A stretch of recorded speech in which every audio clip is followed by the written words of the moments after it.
Curiosamente, Rokeya Hossein es una autora más conocida en los estudios entre los lectores de ciencia ficción que entre los estudiosos del feminismo, a pesar de ser una vibrante oradora en pro de los derechos de la mujer. De hecho, una de las últimas citas de este libro, Grandes Ancestros, pero ancestros entiéndase en femenino, de Farida Shahid, que bueno, ya presenté en su momento, una de las últimas citas es de Rokeya Hossein y es una soflama bastante más encendida que las de Olympe de Gouges, porque la situación de la mujer en los países islámicos como Pakistán es mucho más grave, mucho más acuciante, más dolorosa y más vergonzosa que la situación de la mujer en la Europa, en la Francia, en el París de hace ya más de 2 siglos.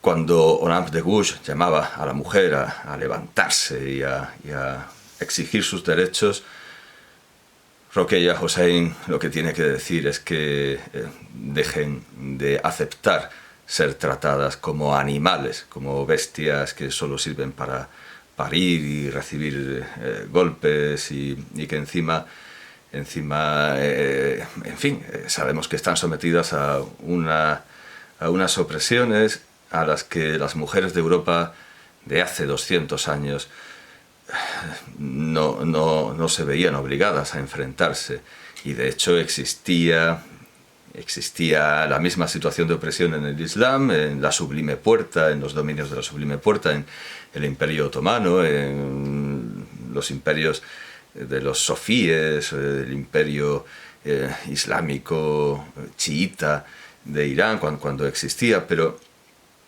muchos lo idealizaban como ahora, y muchos pensaban que la vida del harem era la vida de la libertad, bueno, no sé para quién, o de la protección, al igual que hoy.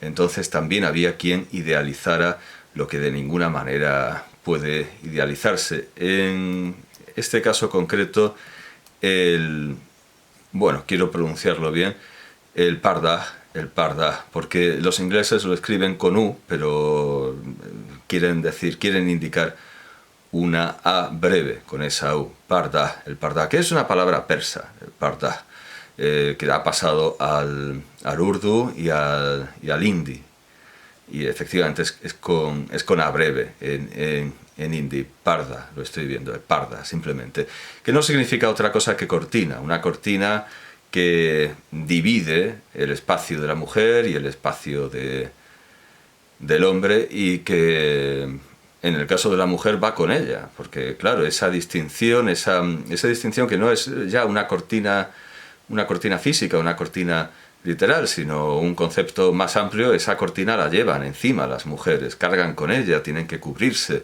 el rostro, tienen que velarse, tienen que cubrirse, por supuesto, el cuerpo, el rostro y el cuerpo. Y sobre esta cortina, sobre el parda, escribió Rokeya Hossein una célebre, la verdad es que celebérrima ficción en el terreno de la ciencia ficción, no tanto ya en el de la literatura o la ensayística más o menos feminista. Ese texto, que bueno, como está en inglés, se ha antologado en muchos volúmenes, con distintos intereses, y que hemos visto en infinidad de selecciones, pero sobre todo de selecciones de ciencia ficción, como una de las primeras ficciones del siglo. Ese cuento sobre el parda, que es una especie de, una obra de ciencia ficción, está aquí en esta antología Alpa, en esta y en otras muchas, pero bueno, yo la tengo en este volumen, que la verdad es que es bastante hermoso, bastante estético. Por supuesto, es una traducción de una iniciativa foránea. La verdad es que es bellísimo el libro, editorial Océano a Alpa, relatos de mujeres de Bangladesh, selección de los relatos de Firdous Azim y Niaz Zaman. Y bueno, naturalmente una traducción del inglés, porque esto originalmente estaba en inglés, de David Cifuentes Camacho.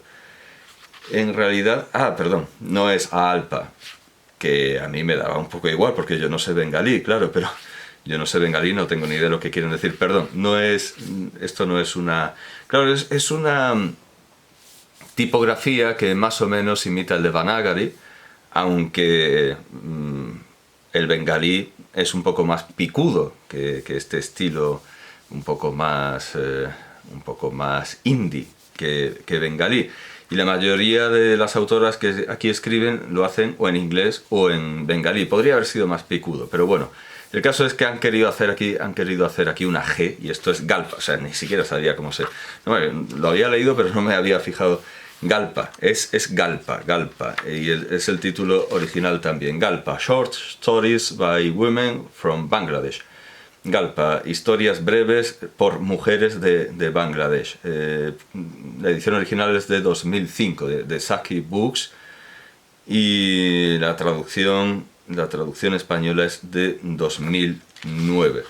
Bueno, quizá en la introducción, que eso sí que no lo he leído, porque, bueno, no sé. Sí lo leí en tanto que la introducción de Rokeya Hossein, pero creo que no explican lo que significa la palabra Galpa. Bueno, como he visto lo que significa parda y cómo se pronuncia, pues puedo buscarlo. Galpa, es más, puedo añadir bengalí en inglés, claro. Bueno, veo libros que se llaman Galpa, Panchastigalpa. Quizás si me voy al Wikcionario, la otra posibilidad sería, desde luego se puede en tiempo real saber lo que significa una palabra en bengalí sin ningún problema, y es divertido hacerla. Bueno, Galpa no viene Galp, y solo... No, esto no es. Vale, pues me puedo meter en el traductor de Google, que por cierto hay que decir Google. Y ya expliqué en la presentación sobre el inventor del término, o más bien el padre o el... creo que era el padre o el tío del inventor del término. Ya expliqué por qué hay que decir Google. Google es un error de transcripción copiado al dictado, es Google, querían escribir Google. Bueno, pues si busco el traductor de Google, a lo mejor lo dice en algún lugar, pero se me ha pasado, y me voy a las lenguas, el bengalí está, por supuesto, entonces yo simplemente introduzco la palabra como suena, y qué bonito, qué maravilla, qué prodigio de siglo. Galpa en bengalí significa historia, así que simplemente es una antología de cuentos que se llama Galpa y eso significa historia. Pues ya está. No sé si lo decía en algún lugar, pero ya está. Galpa significa historia.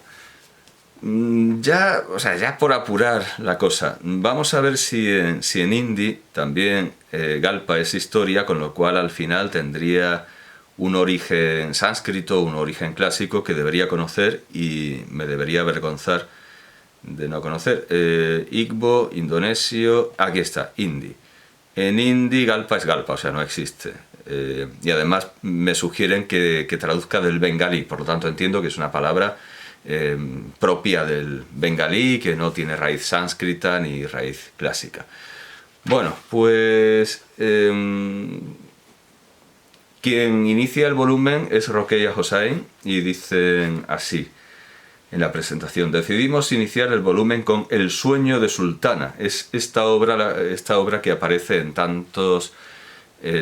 tantas colecciones de ciencia ficción clásica, de ciencia ficción pionera.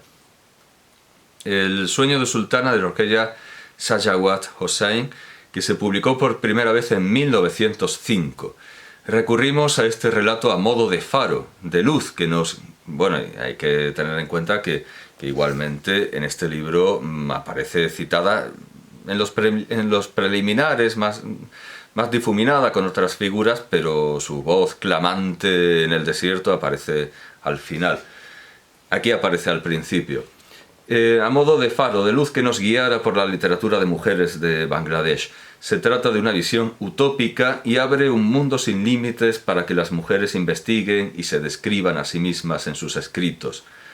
Esta visión nos lleva mucho más allá de las convencionales limitaciones que circunscriben la vida de las mujeres y abre las ventanas de la imaginación a panoramas cada vez más amplios, ya que describe un espacio ilimitado donde los sueños, las visiones y las ideas pueden florecer y proliferar. En realidad no es nada innovador esto del sueño, ahora veremos cómo comienza el cuento, pero naturalmente tiene una afiliación con la escuela alegórico-dantesca, donde uno está en su dormitorio y se le puede aparecer Virgilio. Bueno, para ver a Virgilio Dante tiene que perderse un poco por el bosque, pero en el dormitorio, en el sueño, pues puede aparecérsele a uno Boccaccio, puede aparecérsele a uno Petrarca, como al propio Boccaccio, puede aparecérsele el rey de Aragón, San Bernardino de Siena, en el caso del Papa Pío II, el rey de Aragón en el caso de Bernat Metge.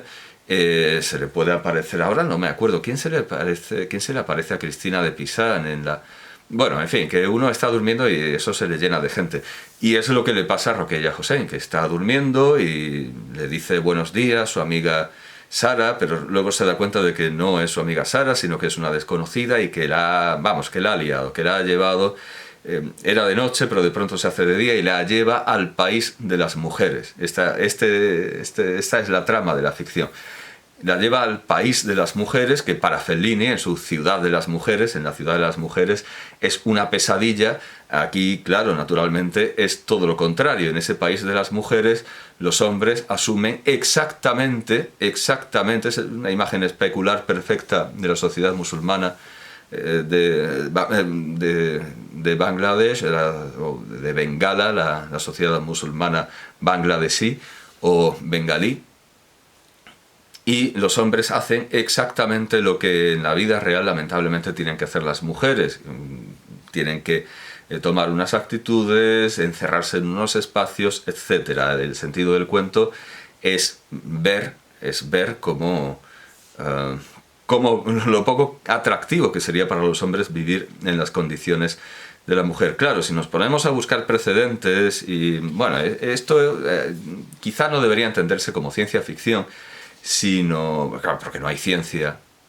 Bueno, sí hay ciencia, ahora que caigo, claro, sí hay ciencia, porque es una sociedad medio futurista donde hay, es cierto, hay ciencia, pero bueno, de todas maneras entraría en lo que Robert Heinlein llamaba, en lugar de science fiction, SF, ficción especulativa, speculative fiction.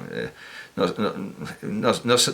sé cómo se pronuncian esos latinismos, un latinismo crudo y duro como especulativo. Bueno, ficción especulativa tiene las mismas iniciales, SF, por lo tanto, más que ciencia ficción sería en principio ficción especulativa, porque lo único que se muestra es un mundo paralelo, pero no, claro, ahora que me acuerdo, claro, esto lo leí hace mucho, estoy simplemente presentando cosas para quitarme libros de encima y guardarlos, pero claro, esto lo leí hace mucho y sí que hay algo de ciencia, o eso lo recuerdo, hay cosas que vuelan, o bueno, por lo menos las mujeres son científicas, algo habrán inventado, digo yo. Hay una exhibición de justicia. Bueno, pues yo recordaba que había algo de ciencia. Pero no, digamos que es ficción especulativa. Por cierto, que alguien lo tacharía de especista, porque se dice, también el cerebro de los hombres es más grande y pesado que el de las mujeres, ¿no? Dice, sí, ¿y qué? El cerebro de los elefantes también es más grande y más pesado que el de los hombres, pero estos pueden encadenarlos y utilizarlos para lo que quieran.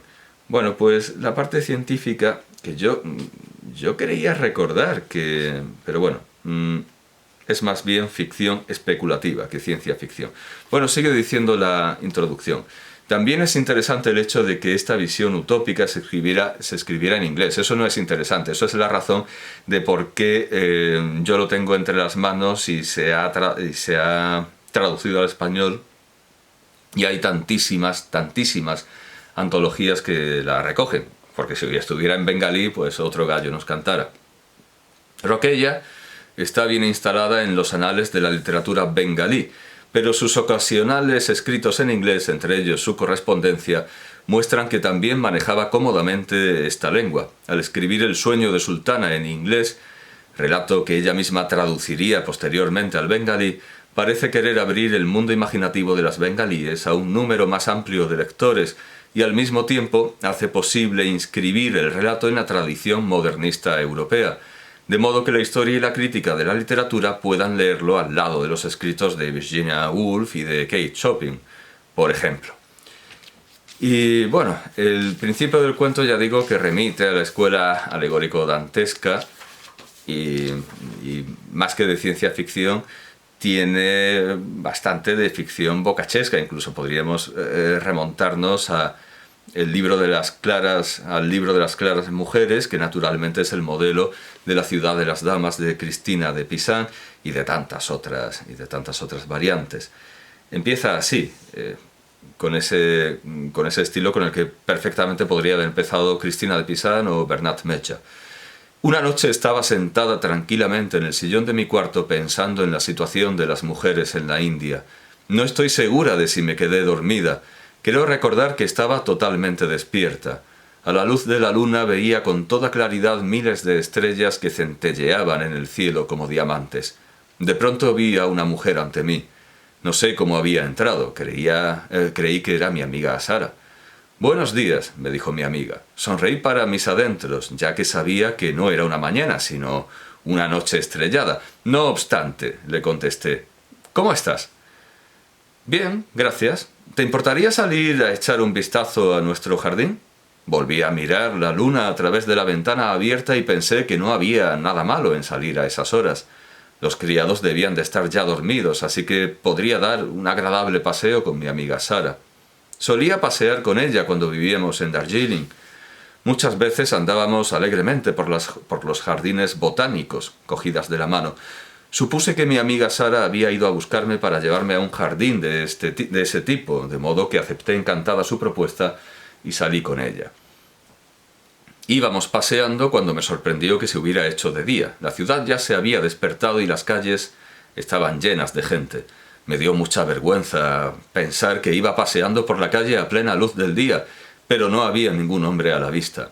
Algunas transeúntes me hacían bromas. Aunque no entendía su lengua, estaba segura de que bromeaban. «¿Qué dicen?», pregunté a mi amiga. «Dicen que pareces muy masculina». «¿Masculina?», volví a preguntarle. «¿Qué quieren decir?»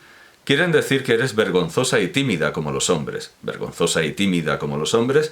Y poco a poco se da cuenta de que primero que está en la ciudad de las mujeres y segundo que no es su amiga Sara y que está viendo una visión inversa, una visión completamente invertida del mundo en el que realmente vive y donde los hombres sufren todo tipo de opresiones y están esclavizadas como lo están las mujeres en la sociedad que ella conoce. Ah, sí, efectivamente, hay algo de ciencia, eso es. Sí, ya lo recordaba.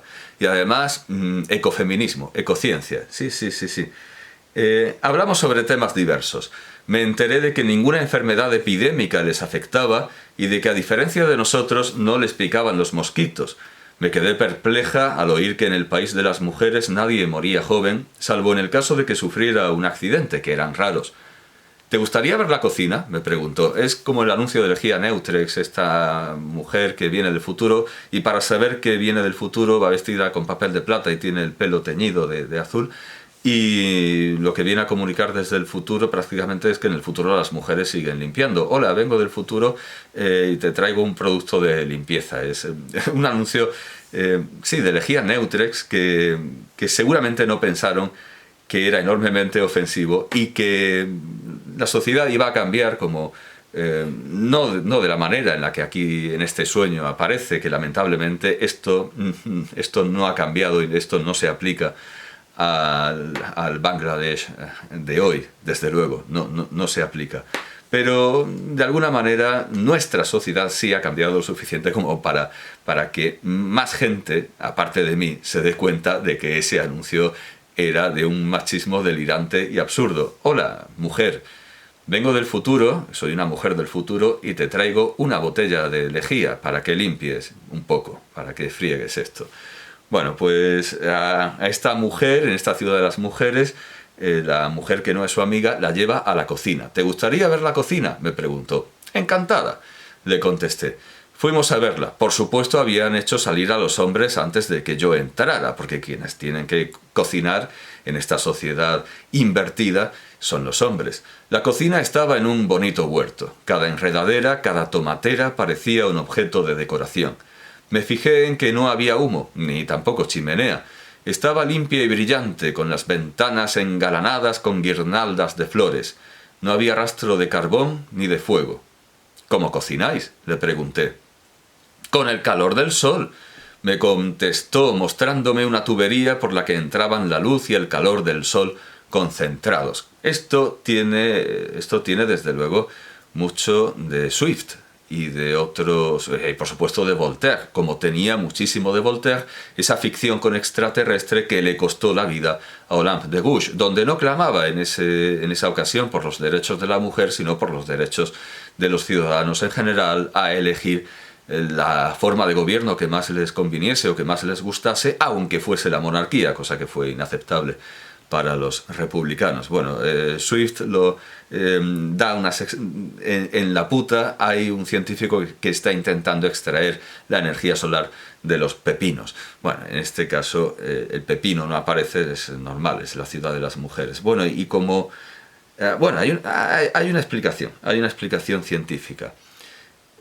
¿Cómo habéis conseguido atrapar y almacenar el calor del sol?, le pregunté sorprendida, que es algo que no entienden nuestros políticos, porque se piensan que, un político ha dicho que lo de la energía solar está bien, pero cuando más energía se consume es de noche, y se han reído de él como si los que estuvieran haciendo el payaso no fueran ellos, porque la energía solar se puede almacenar en una casa, pero en cantidades que no son suficientes para satisfacer la demanda energética de una ciudad, de un país. Es como cuando en la teoría del Big Bang, esta serie,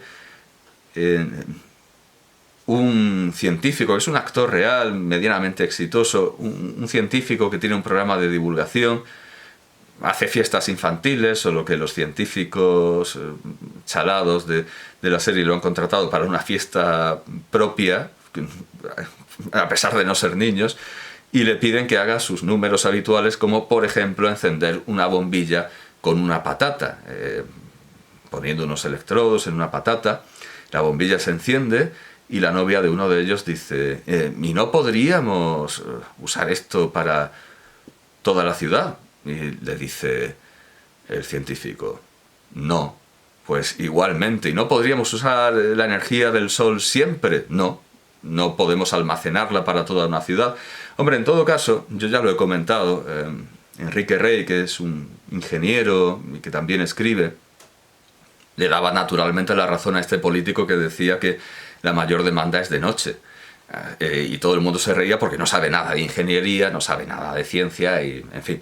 Decía, claro, que para que eso fuera rentable harían falta unas baterías gigantescas, 600, bueno, en fin, toneladas y toneladas, y eso no es rentable, no puede ser rentable, abiertamente no es rentable. Hombre, yo le dije que claro, la única solución sería electrificar no los vehículos, sino las vías, en cuyo caso esas baterías gigantescas podrían a lo mejor tener alguna rentabilidad. Es decir, convertir las carreteras en realidad en vías como las de los trenes, o vías como las del tranvía, que el vehículo recibe la energía a través de un hilo electrificado. Pero en las condiciones presentes no es viable. no es viable que todo un país funcione con energía solar. Entonces es una pregunta muy pertinente la de Roquella Hossain, a esta sombra desconocida que le enseña un mundo distinto y mejor, científicamente más avanzado. ¿Cómo habéis conseguido atrapar y almacenar el calor del Sol? No, eso no es una pregunta baladí. Bueno, déjame que te cuente un poco nuestra historia. Nuestra actual reina heredó el trono hace 30 años, cuando tenía 13. Era oficialmente la reina, pero el que en realidad gobernaba... Esto no tiene mucho que ver con el Sol, pero el que en realidad gobernaba el país era el primer ministro. Es lo que pasaba con el imperio indio, porque había una mujer en el trono, la reina Victoria, pero en realidad mandaban hombres, como por ejemplo un judío, como Disraeli.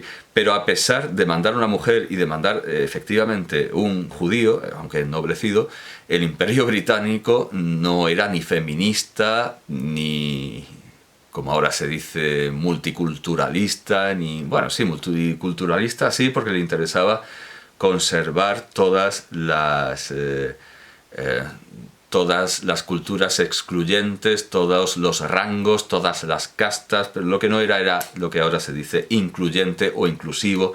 Incluyente diríamos, ¿verdad? No era incluyente. A pesar de que mandara un judío, no era feminista, a pesar de que mandara una mujer. A nuestra buena reina le interesaba mucho la ciencia. Promulgó la orden de que todas las mujeres del país recibieran educación, por lo que el gobierno creó y financió muchas escuelas para niñas. Se llevó la educación a las mujeres a todo lo largo y ancho del país, y pronto dejaron de celebrarse matrimonios prematuros. Ninguna mujer podía casarse antes de haber cumplido los 21 años. Tengo que decirte que antes de ese cambio teníamos que acatar rigurosamente el Pardah. ¿Cómo cambian las cosas?, la interrumpí riéndome. Pero el aislamiento es el mismo, me dijo. En unos años teníamos universidades separadas que no admitían a hombres. En la capital, donde vive la reina, hay 2 universidades. En una de ellas inventaron un fantástico globo al que acoplaron muchas tuberías. Con ese globo, que consiguieron mantener a flote por encima de las nubes, obtenían tanta agua de la atmósfera como querían. Como el personal universitario no dejaba de sacar agua de la atmósfera, no se formaban nubes densas, y así la ingeniosa rectora acabó con la lluvia y las tormentas. ¿En serio? Ahora entiendo por qué no hay barro, exclamé. Pero no me explicaba cómo era posible almacenar agua en esas tuberías. Aunque si recordamos, por lo que se preguntaba era por almacenar la energía del sol. Pero bueno, ya me contó cómo se hacía, pero no pude entenderla, ya que mis conocimientos científicos eran muy limitados. Bueno, esto es escaquearse de una explicación científica y no la autoacusación, la autoinculpación que se hace Herbert George Wells en su autocrítica con seudónimo, en la que, entre otras obras, critica La máquina del tiempo. El autor no se escamotea los detalles de La máquina del tiempo. Bueno, pues Roquella Hossain nos escamotea a base de bien los detalles, pero de una manera bastante verosímil y razonable. Esas científicas son estupendas y han descubierto la solución para muchos de los problemas de la India, pero como quien escucha es una mujer educada en un régimen opresor, pues tiene unos conocimientos muy limitados y no se entera de nada. Así que, bien, está bien. Bueno, y luego está ese pasaje de que los hombres tienen el cerebro más grande y los elefantes también. Es un refrán que tenían los nazis, que piensan los caballos que para eso tienen la cabeza más grande. En este caso, invirtiendo el valor del tamaño del cerebro. Bueno, pues he buscado con muchísimo interés detalles sobre más obras de Roquella Hossain, que es evidentemente una autora sin duda interesante, pero no he encontrado nada de ella en ninguna de las historias de la literatura india contemporánea, esas historias generales, de verdad, la literatura india en todos sus idiomas, en tamil, en hindi, en canarés. Bueno, no he encontrado nada de ella, ni siquiera en la gran enciclopedia de la literatura india, en, no sé, 8 volúmenes, no aparece. Así que me alegra enormemente que sí se trate con mucho detalle y extensión en este libro de Farida Shahid y Aisha Ali Shahid, grandes ancestros, donde tiene un capítulo entero, aparte de varias citas,